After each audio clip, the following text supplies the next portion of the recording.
안녕하세요. 내정신 채널 가족 여러분 반갑습니다. 김찬우입니다. 이번 주는 굉장히 빨리 지나가는 것 같죠. 주중에 한번 쉬게 되니까 이렇게 빨리 또 주말이 왔나 싶을 정도로 빨리 지나왔습니다. 금요일 날 우리가 늘 영국사 하고 있는데요. 오늘 또 마찬가지로 그렇게 가도록 하겠습니다. 오늘 얘기에서 비로소 현대전, 보시다시피 현대전이라는 것은 굉장히 규모가 크고 살상자가 많고 또 여러 나라가 달라붙어서 싸우고 이렇게 되는 게 현대전의 특징인데요. 현대전이 마침내 일어납니다. 현대전의 서막이라고 할 수 있죠. 53년이네요. 53년에 이때 일어나는 얘기를 할 테고요. 크림 전쟁이라고 하는데요. 당연히 먹는 크림 아니고요. 이거 생크림이니까 이렇게 하면 안 됩니다. 지명입니다. 이 크림이라는 이 반도 매우 전략적으로 중요합니다. 특히 러시아께는 너무너무 중요하죠. 그래서 최근까지 우크라이나 또 자주 러시아가 문제가 됐던 부분이 이 크림 반도, 여기에 얘기가 아마 많이 그동안에 언론 통해서 보셨을 겁니다. 이미 이때부터 1853년에 전쟁이 일어납니다. 그래서 오늘 그 전쟁을 한번 볼 테고요. 이 전쟁에서 현대전이라는 이유 중에 또 하나가 여러 국제관계, 어떻게 이 세계 속에서의 자기 나라의 외교적인 것 또는 지리적인 것 이런 거를 선점할 건가 이런 문제들이 여기에 같이 얽혀져 있습니다. 그래서 이제 현대전이라고 그러죠. 현대전은 단순히 땅을 넓힌다라는 의미만 있는 게 아닙니다. 그것처럼 복잡한 게 얽혀져 있거든요. 그런 쪽으로 보실 수 있을 것 같고요. 아무튼 여러분께서 이제 보시면서 제가 단톡방에 이미 오늘 제가 사용할 파워포인트 나눠드렸거든요. 지금이라도 들어가 보시면은 단톡방에 그대로 보실 수가 있습니다. 자, 그러면은 오늘 크림 전쟁 19세기판 세계대전 서막 이렇게 했습니다. 세계대전 1914년에 일어나죠. 1차 세계대전이요. 그 서막이 이때 있었습니다. 그래서 그 서막이 어떻게 일어났는가라는 걸 한번 보겠다라는 거고요. 전체적으로 말씀드리게 되면은 1853년부터 1856년까지 그 19세기 최대의 전쟁이고 국제 분쟁이고 그렇게 되는 부분입니다. 러시아 어떤 흑심을 품게 되면은요 꼭 이같이 이제 큰 전쟁이 벌어져 버리거든요. 러시아가 어떻게 하든지 이 남쪽으로 자꾸 내려올라 합니다. 가장 크게는 이쪽 얼지 않는 항구, 부동의 항구를 하죠. 얼지 않는 항구를 가져야 된다. 이렇게 해서 이제 항구를 갖겠다는 야망을 가지고 내려오게 되고요.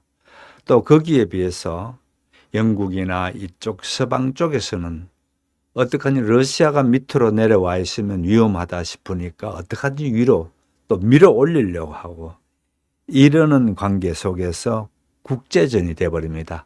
러시아, 그러니까 불곰 하나, 곰이 하나 있으면은 이 곰을 두고 오스만 터키, 영국, 프랑스, 사르데냐라고 하는데 사르데냐라는 거는 오늘날 이태리라고 보면 됩니다.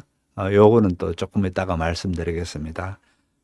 또 그 다음에 또 한 나라가 나중에 또 마지막에 또 참여하긴 하는데요. 이렇게 여러 나라가 관계됩니다. 이렇게 되는 거고 이 전쟁은 특이한 게 이 같은 영토 문제도 있지만은 또 다른 문제가 있습니다. 종교적 갈등이 있습니다. 그래서 우리가 영국이나 유럽 쪽에서 보게 되면 늘 종교적인 것 때문에 싸우지 않습니까? 그러듯이 여기도 여전히 또 종교적인 갈등도 있습니다. 그래서 종교적인 갈등도 있고 그 다음에 여기 와서 아주 획기적인 무기들이 이제 마구 바뀌어집니다. 그래서 현대전이라는 얘기가 그 얘기입니다. 아주 현대 기술이 적용된 무기가 이때 처음 등장합니다. 그러다 보니까 어마어마한 사상자가 나오죠. 어마어마한 사상자가 나오는데 사망자만 거의 한 80만 명이 죽습니다. 그래서 현대전의 전초다 이 얘기가 나오는 겁니다. 어마어마하게 많이 죽게 되고요.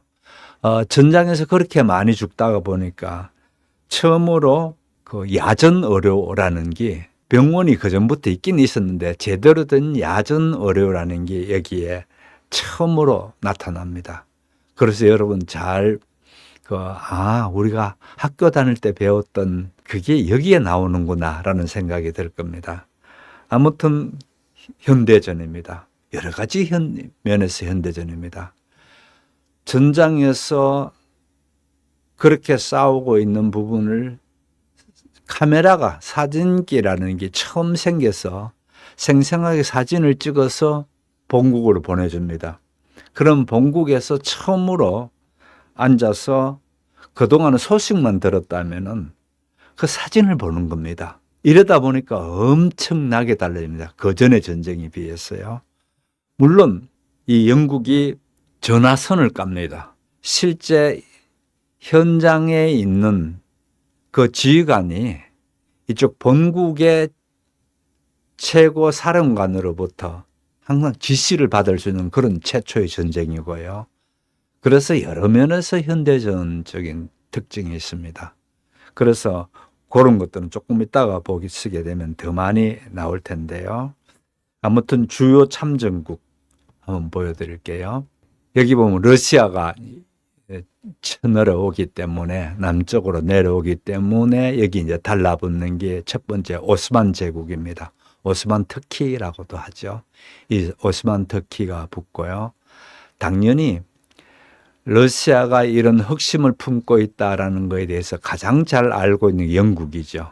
그래서 영국이 가장 먼저 나서서 이 전쟁을 막아야 된다. 러시아 패권을 막아야 된다. 이런 생각을 가졌고요. 또 그 다음에 프랑스입니다. 프랑스는 뭐 다른 것보다도 종교적인 이유가 가장 컸습니다. 왜 그런가 하면 프랑스는 나름대로의 이런 게 있었습니다. 우리가 캐톨릭 국가로서 이제 로마가 망하고 없었다면은 우리가 저 쬐까맣게 있는 교황청 대신에 우리가 기독교 세계의 맏형이 돼야 돼. 이런 생각을 갖고 있습니다. 그런데 이때 나폴레옹 3세 시대거든요. 별로 힘은 없지만은 그런 야망은 있었습니다. 그런데 문제가 이 중동에서 벌어집니다. 다시 말씀드려서 이 예루살렘에서 이 당시에 예루살렘은 오스만 터키가 가지고 있었습니다. 그래서 유대인들이니 뭐 그런 것도 없었고 오스만 터키가 이 예루살렘을 갖고 있었는데 오스만 터키가 있는데 러시아가 여기에 겁죽됩니다. 얘긴즉 우리 여기 기독교 정교회 사람들이 있는데 우리가 여기에 들어가야 되겠다 이겁니다. 그래서 보면 항상 전쟁은 희한한 말도 안 되는 논리를 갖다 대면서 그러거든요. 실상은 그게 아니고 이 부동의 항구 이거를 가지면서 러시아가 남쪽으로 내려올 수 있는 길을 틀려고 맘먹었는데 그 말을 하면 안 되니까 이제 얘기가 뭔가 건수를 만들어야 되니까 건수를 만드는 게 우리 정교회 기독교인들 예루살렘에 자유롭게 왔다 갔다 해야 된다. 우리도 여기에 우리 몫을 달라. 예를 들어서 성묘교회에서 예수님이 마지막 성천하신 그 예수님이 묻힌 자리다 해서 그 자리를 교회로 해놨습니다. 그걸 성묘교회랍니다. 그 교회를 이제 러시아가 갖겠다 이겁니다. 그래 억지를 부리는 거죠. 싸움판을 벌이려고. 그렇게 되고요. 또 그 다음에 아까 사르데나 왕국이라는 이 나라는 저 밑에 있습니다. 이태리에 있습니다. 이태리에 있는데 여기도 꿍꿍이 속에 있었습니다. 뭔가 하면 프랑스나 영국께 잘 보여야 자기가 이태리를 전부 다 이렇게 통일시키겠다는 이런 생각을 갖습니다. 이태리를 통일시킬 꿈을 갖고 있으니까 영국, 프랑스께 잘 보이기 위해서 우리도 거기 전쟁 같이 가겠다. 이렇게 해서 이 사람들도 전쟁 같이 들어오게 되고요. 이렇게 해서 일이 이제 터지게 됩니다. 우선 얘기가 이런 또 생각을 할 수가 있습니다. 그 사람들 쌈질하는 거 뭔 의미가 있나? 아니요. 엄청난 의미가 있습니다. 왜 그런가 하면 아까도 말씀드렸다시피 현대전은 어떻게 일어나는가라는 걸 여기서부터 이제 보기 시작합니다. 그래서 현대전의 서막이라 했죠. 오늘 저녁에요. 현대전은 어떻게 일어나는가를 여기서 봐야 되는 거고요.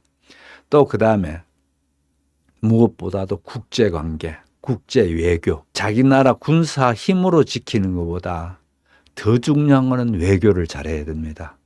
그 국제외교가 여기에 이제 정면으로 등장하게 되고요. 또 그 다음에 가장 첨단 장비, 누가 첨단 무기를 가졌느냐라는 게 전쟁의 승패를 좌우하더라는 겁니다. 당연히 그거 맞는 얘기 아니에요. 그 전까지는 그렇지 않았습니다. 다른 요소도 많이 자극됐는데 이제는 완전히 이같이 어떤 무기를 첨단 무기를 가졌느냐 이게 결정적으로 중요한 그게 되게 됩니다. 그래서 현대전이라고 하는 거고요. 무엇보다도 중요한 부분인데요. 러시아의 남하 정책이라는 겁니다. 아까 제가 도 말씀드렸다시피 러시아는 어떻게 하든지 이쪽 밑으로 내려와서 이쪽 유럽 이쪽의 녀석들하고 한번 붙어본다든지 우리 땅을 넓혀야 된다고 생각하고 있었습니다. 또 바다를 잡으려고 했습니다. 그러니까 여기 보면 오른쪽 위쪽에 보면 러시아라고 되어 있고 화살표가 쭉쭉 되어 있죠. 이 쭉쭉 되어 있는 것에서 제일 커다랗게 되어져 있는 게 흑해입니다. 흑해를 지나가지고 이제 지중해로 나오겠다는 겁니다. 밑에 이 화살표가 뻗어져 있는 이 부분들이 지중해죠. 이렇게 지중해로 나오겠다는 게 러시아가 가진 꿈입니다. 그런데 문제가 있어요. 왜 문제가 있는가 하면은 이 흑해에서 이 나올 때에 두 개의 좁은 해협이 있습니다. 아주 좁습니다. 한쪽은 거의 우리 한강 정도밖에 안 됩니다. 그럴 정도로 아주 좁은 그런 해협이 있는데 그 해협을 막아야 되는 겁니다. 그래서 여기 보시면 보스포루스 해협이라고 되어 있죠. 이게 흑해에서 이쪽으로 나오는 첫 번째 해협이고요. 두 번째 또 해협이 다르다넬스 해협에서 이 해협이 또 있습니다. 아무튼 이런 이름은 필요 없고요. 여러분이 이렇게 보셔야 됩니다. 이때부터 전쟁을 하기에 앞서 가지고 바다의 길을 어떻게 잡을 건가라는 생각을 했구나라는 겁니다. 이거는 일찌감치 영국이 제일 먼저 했죠. 그렇게 했는데 이제는 러시아조차도 이 밑으로 내려가기 위해서 요충지 두 군데를 잡아야 된다는 겁니다. 그렇게 잡으려고 하니까 당연히 영국도 그렇고 특히 이때는 오스만 터키가 강한 나라였거든요. 아주 큰 나라였습니다. 오스만 터키하고 이쪽 러시아하고는요. 놀라지 마십시오. 자그마치 13번이나 전쟁을 합니다. 어마어마하게 하죠. 그동안에 13번이나 전쟁을 하면서 계속 이 오스만 터키가 내려오려는 러시아를 막고 있었죠. 막고 있었는데 이제 갈수록 오스만 터키가 이제 힘이 없어집니다. 제 몸뚱아리 하나 겨우 간수할까 말까 할 정도로 약해집니다. 그렇게 약해지게 되니까 이번 전쟁에서는 아마 12번째일 겁니다. 예, 세계사 하면 나중에 또 이렇게 할 텐데요. 12번째 러시아하고 전쟁을 붙었다가 요번에 하는 전쟁이 말씀드렸다시피 크림 전쟁입니다. 그래서 러시아하고 참 한마디로 철천지 원수죠. 예, 그렇게 철천지 원수로 있었구나. 이렇게 볼 수가 있습니다.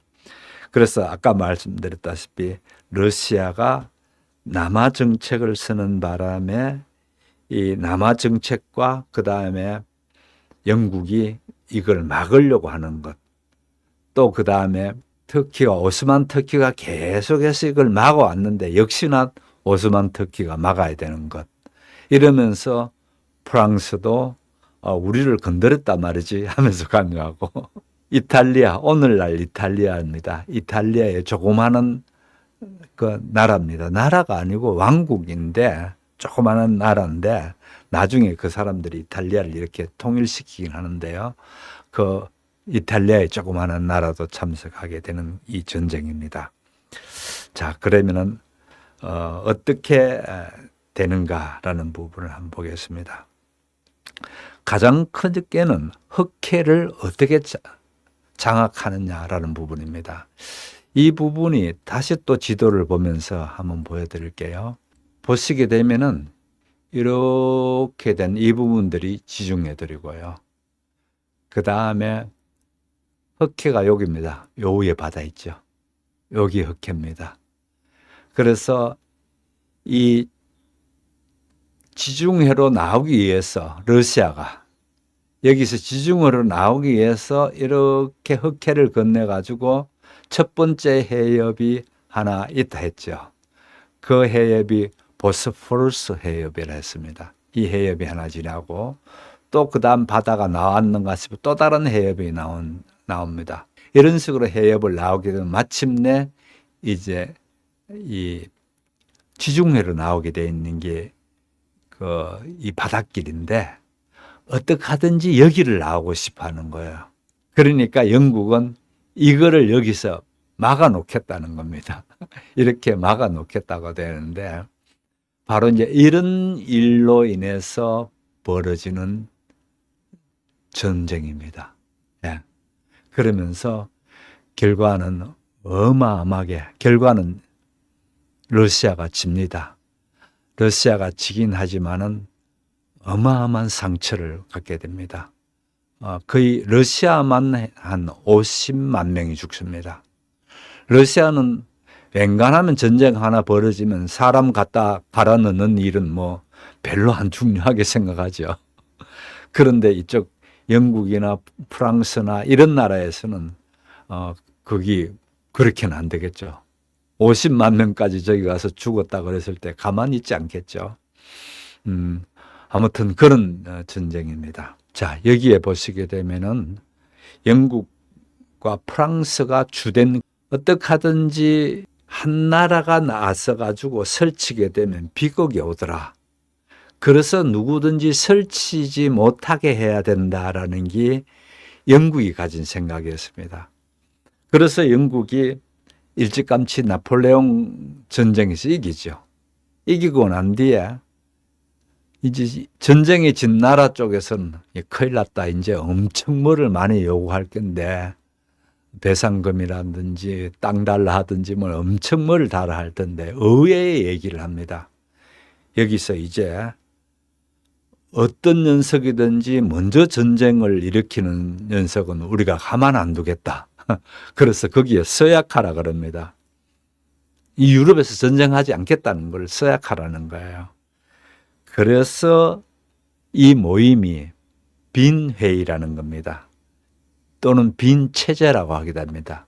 이때부터 영국이 중심이 돼서 까부는 녀석들은 가만 안 둘 테니까 앞으로 조심해라.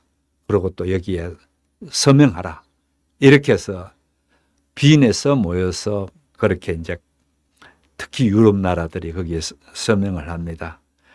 그렇게 해서 40년 동안 거기 잘 왔습니다. 아무도 문제를 안 일으키고 잘 왔는데 40년 만에 이 러시아가 흑심을 품습니다. 네, 밑으로 이제 내려오기 시작하는데 아까도 말씀드렸다시피 처음부터 밑으로 내려오면 안 되잖아요. 뭔가 자꾸 건수를 만들려고 했습니다. 건수를 만들려고 애쓰는 건수 중에 하나가 예루살렘. 여기서 한참 떨어져 있지 않습니까? 그 예루살렘에 우리가 하나 그 자리를 잡겠다는 겁니다. 성묘교회.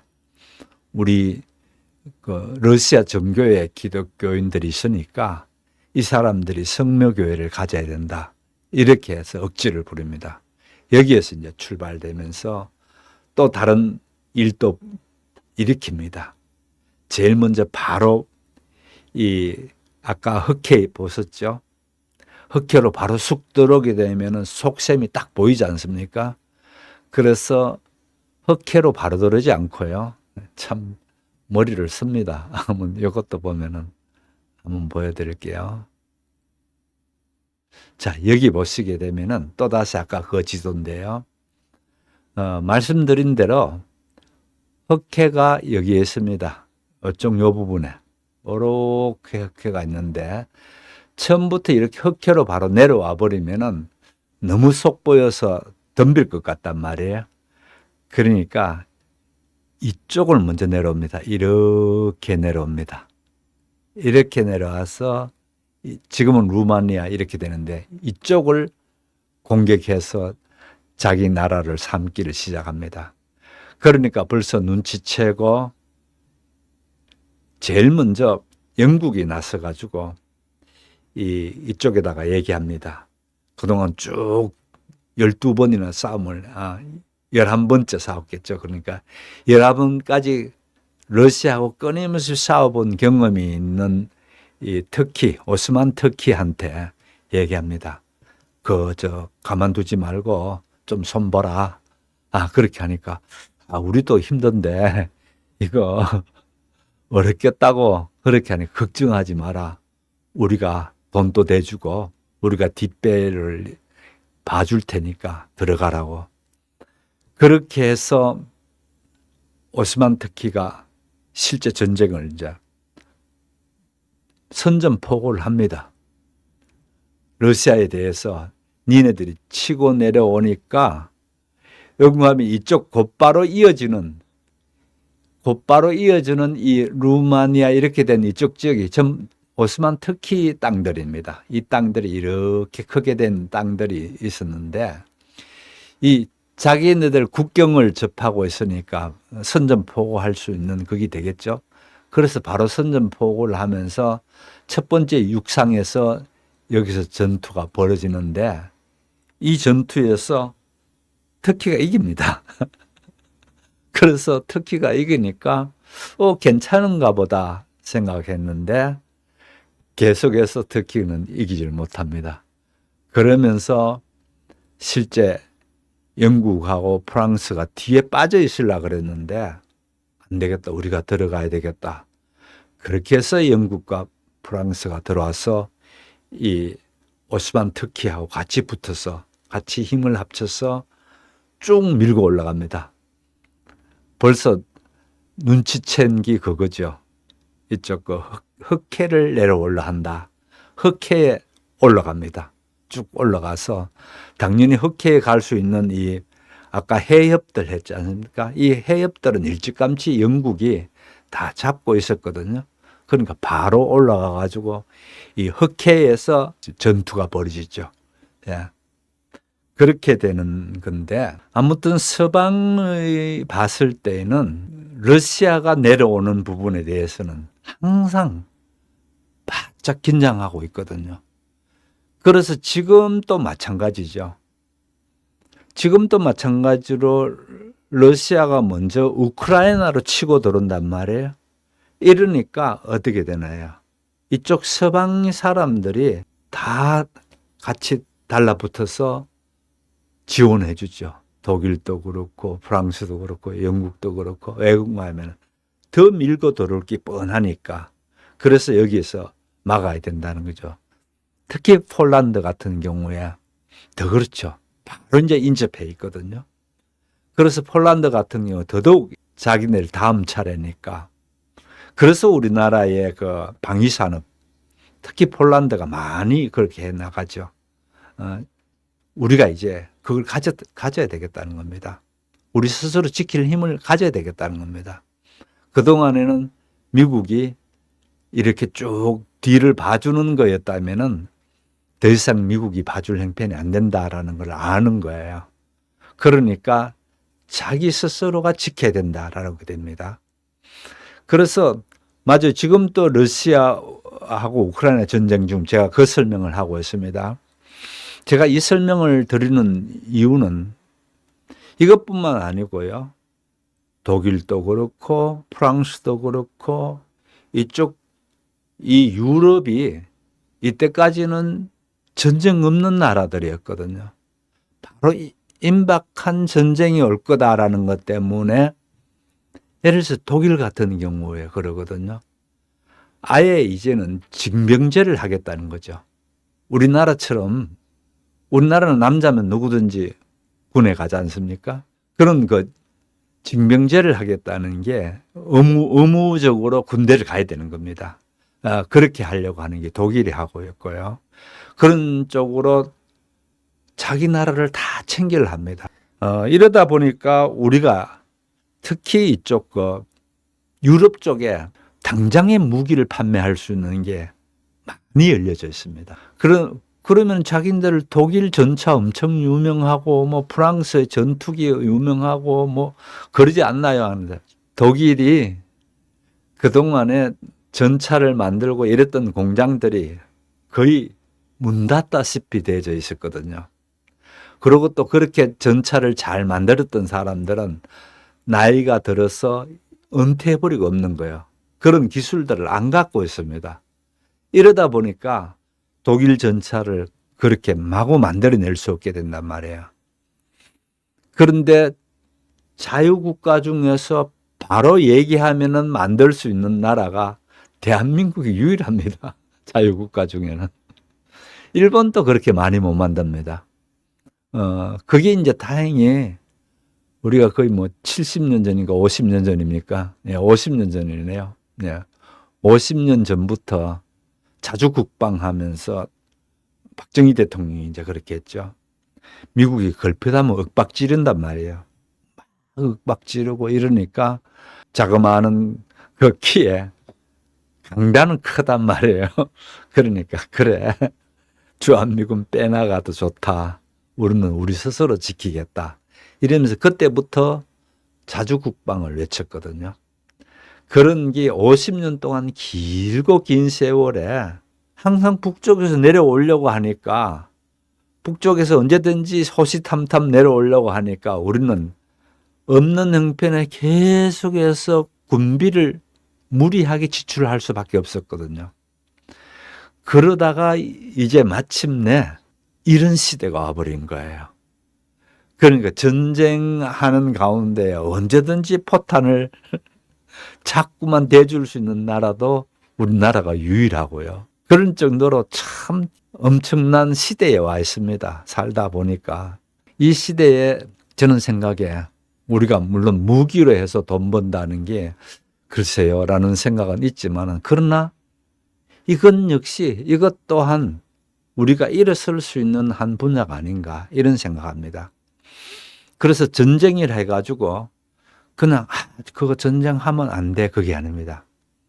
전쟁을 잘 들여다봐야 됩니다. 이런 꽁수가 벌어지고 이렇게 되면은 딜이 붙겠구나. 붙고 난 뒤는 또 어떻게 되겠구나. 이런 것들이 이거 전쟁사를 자꾸만 하다 보면은 뭐가 조금씩 보이기 시작하거든요. 그런 의미에서 특히 오늘 처음으로 현대전에 대한 서막이라 했습니다. 그죠?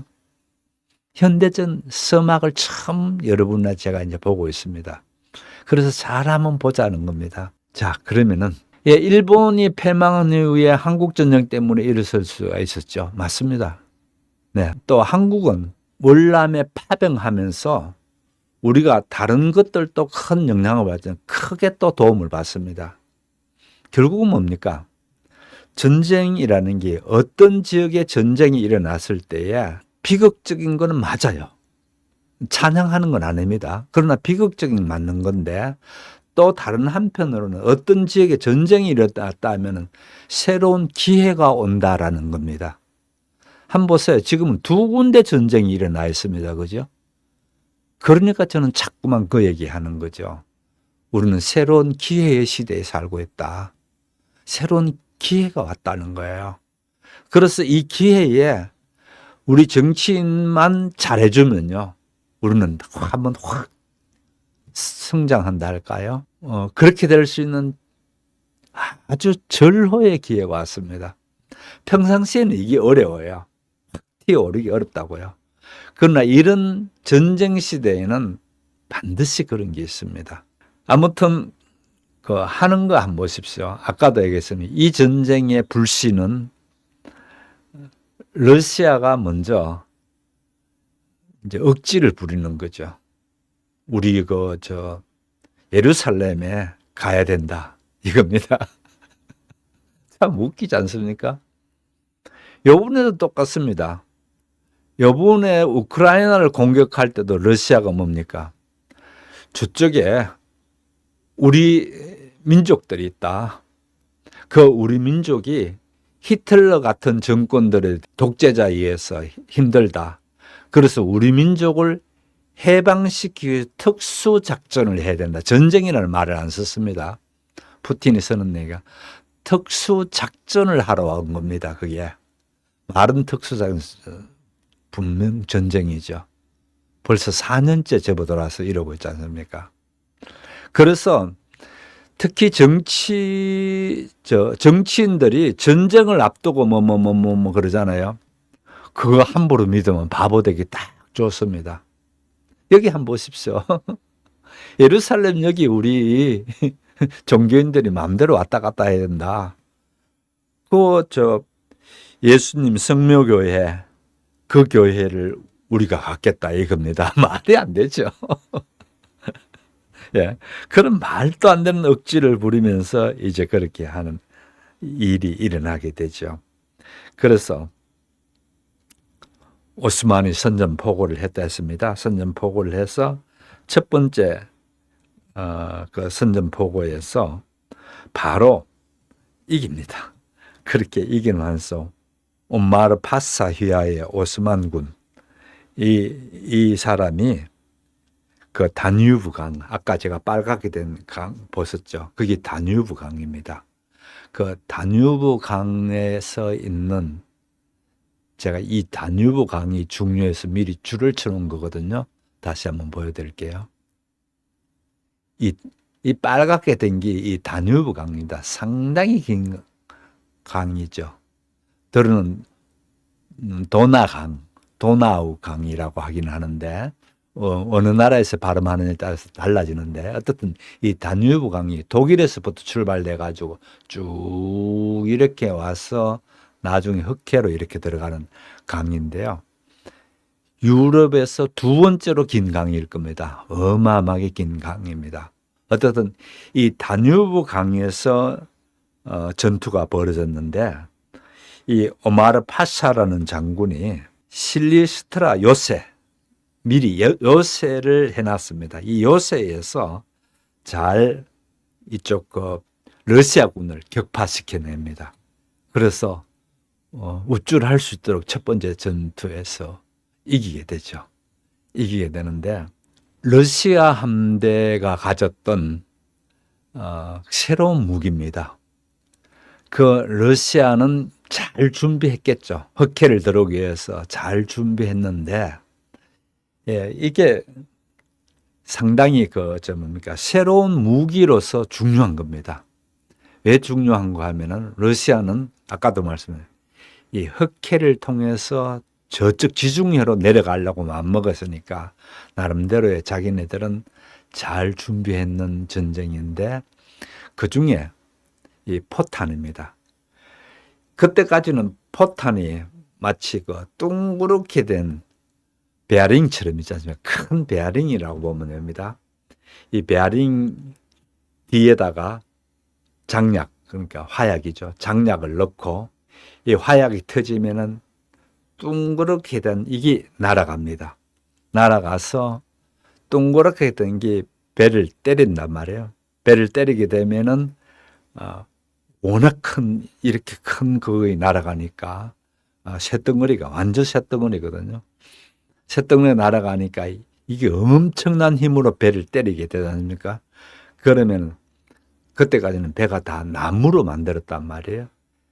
그때에 배가 깨지면서 그 나무 파편들이 튀는 게 그게 제일 사람들이 많이 다치고 위험했대요. 그래서 이 포탄이 날아가지고 떨어졌을 때에 이제 그렇게 다치는 경우인데 이제는 달라집니다. 포탄이 뾰족하게 되는 방식입니다. 연구하면은 이 포탄 속에 화약을 넣어가지고 이 화약이 터지면서 불도 나면서 또 포탄 파편이 생기는 거죠.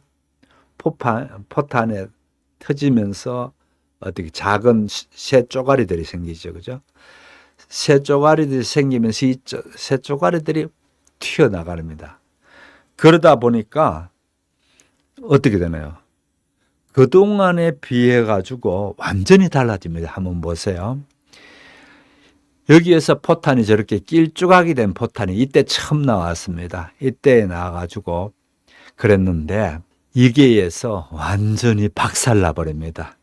오스만 터키가 완전히 당연히 저런 포탄을 가지고 쏘니까 그냥 2,500명 이상 되는 수병들이 전사했다는 거죠. 그렇게 해서 바로 그렇게 져버립니다. 그러니까 특히 영국이 이제 그랬는데 영국이 전쟁에 들어가게 되겠다는 것을 국민들께 설득시키기 어려웠어요. 그런데 영국이 이렇게 합니다. 이 러시아 사람들이 내려와 가지고 그러니까 거기에서 해전을 하면서 2,500명이 죽었다는 게 아니고 이쪽 민간인들을 2,500명을 죽였다. 이렇게 어떻게 보면 가짜죠. 그죠? 그거를 뉴스를 만들어냅니다. 그러니까 영국인들이 봤을 때 이건 뭐야? 이런 나쁜 경우가 있나? 막 이렇게 됩니다.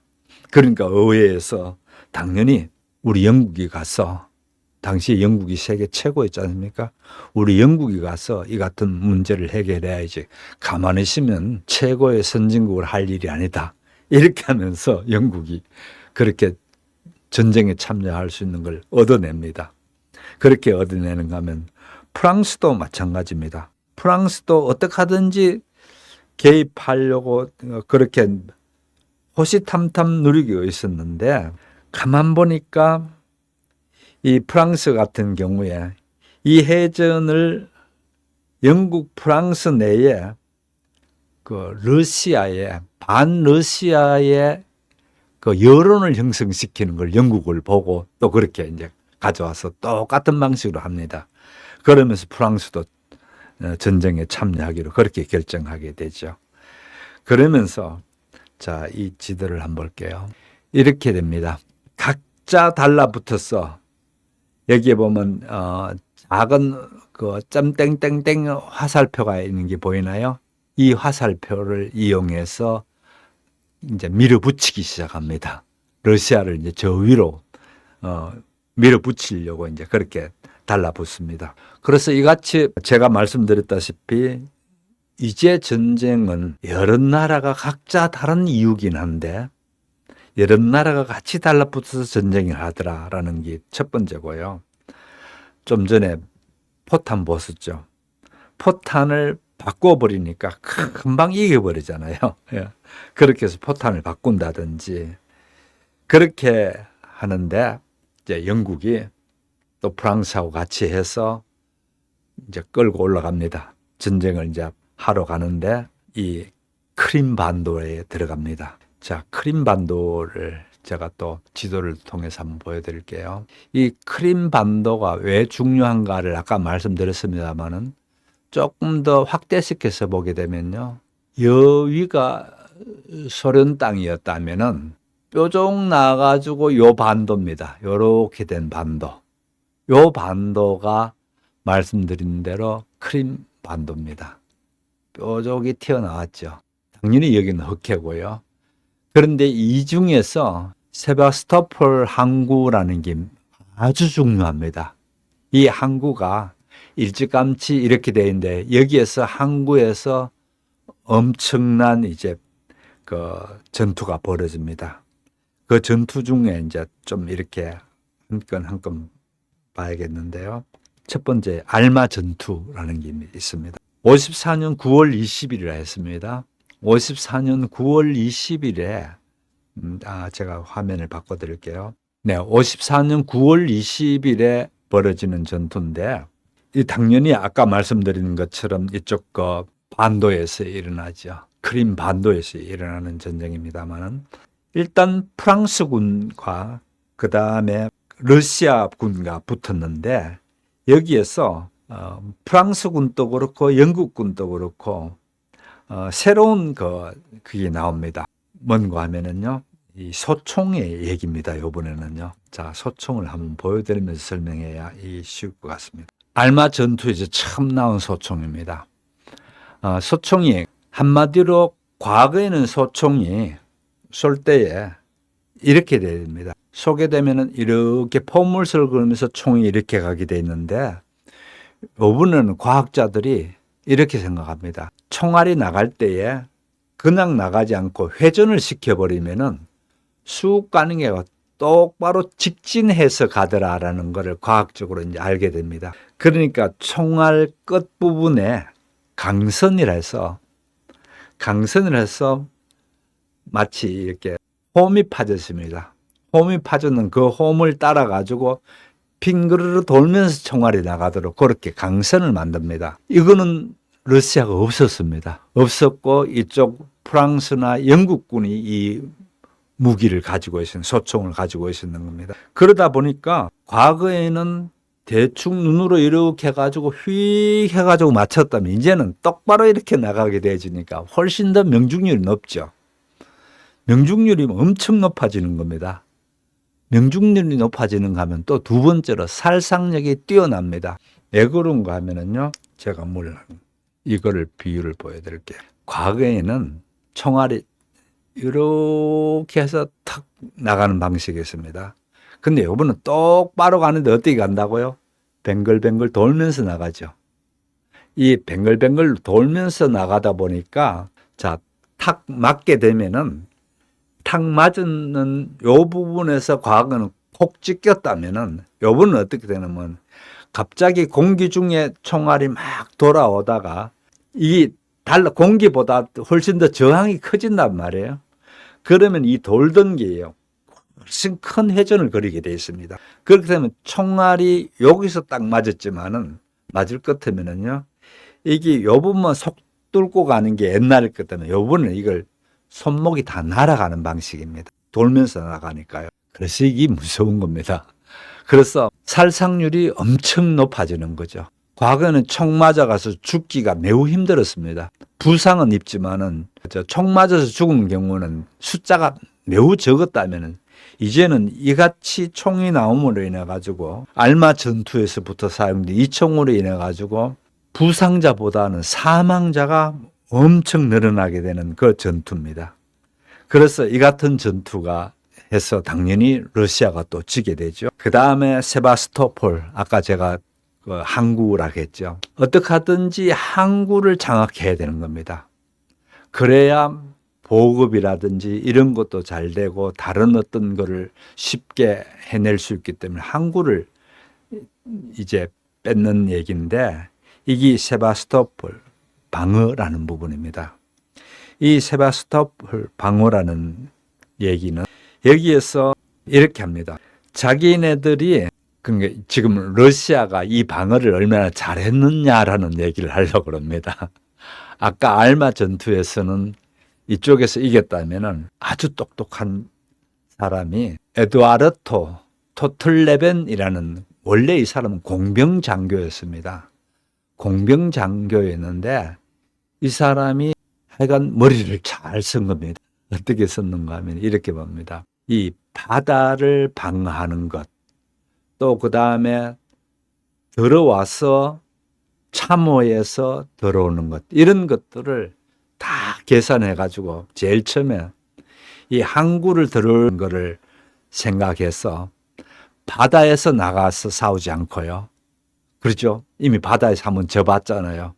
그러니까 요번은 어떻게 생각하면 일부러 항구를 중심으로 뺑 돌려가지고 항구를 포위시켜서 자기네 배를 일부러 가라앉혀 버립니다.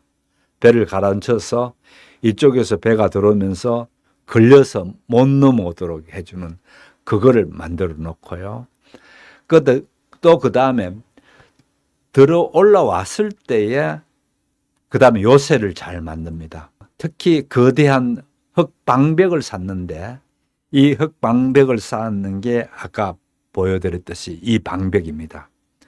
첫 번째 이 앞쪽에 보게 되면은 배들을 이렇게 막 가라앉혀 놓은 게 있죠. 그 다음에 올라가게 되면은 여기에 흙방벽이 파란색으로 이렇게 쌓여져 있는 부분을 봅니다. 이런 식으로 해서 그 방어를 하는데요. 이 항구를 포위를 시켜 놔놓고 어마어마하게 공격을 해대도 안 되는 거예요. 그래서 어떻든 여기에서는 러시아가 이깁니다.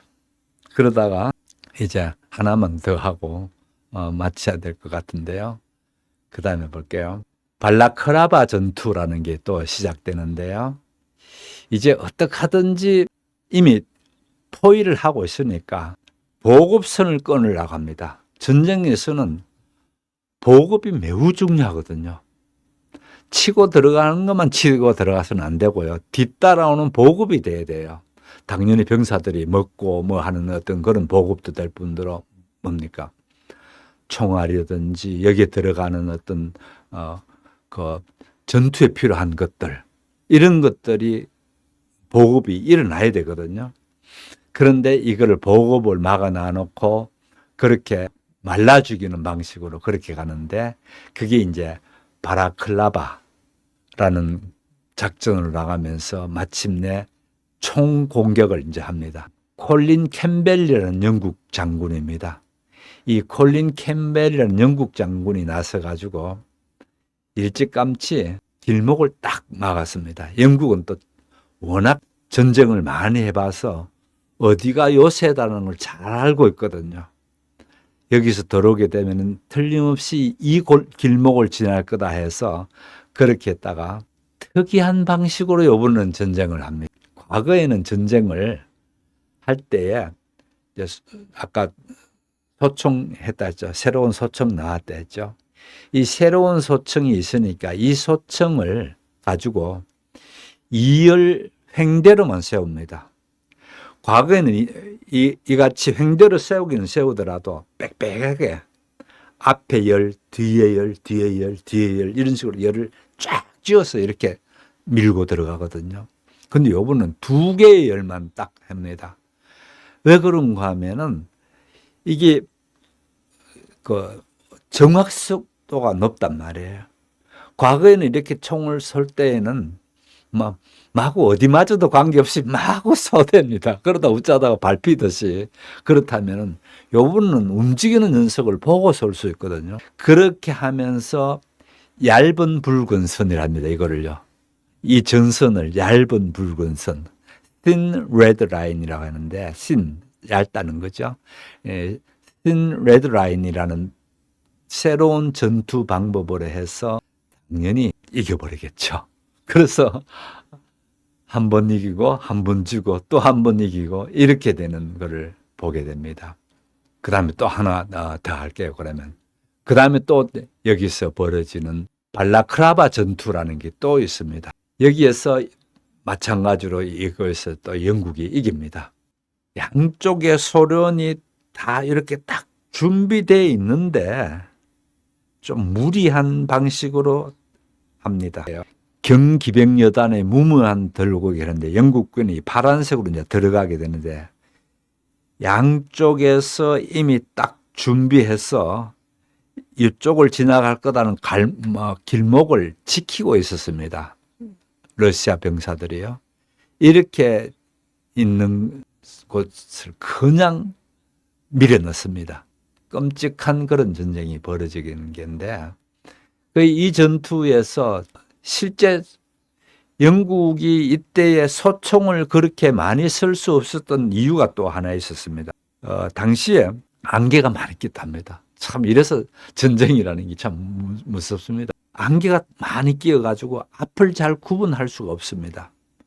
그런데 양쪽에서 쏟아지듯이 그렇게 되는 데다가 그러니까 병사들이 우리 편인지 저쪽 편인지 모르고 마구 엉켜서 싸울 수밖에 없었습니다. 그러다 보니까 여기서 많은 사상자가 나올 수밖에 없죠.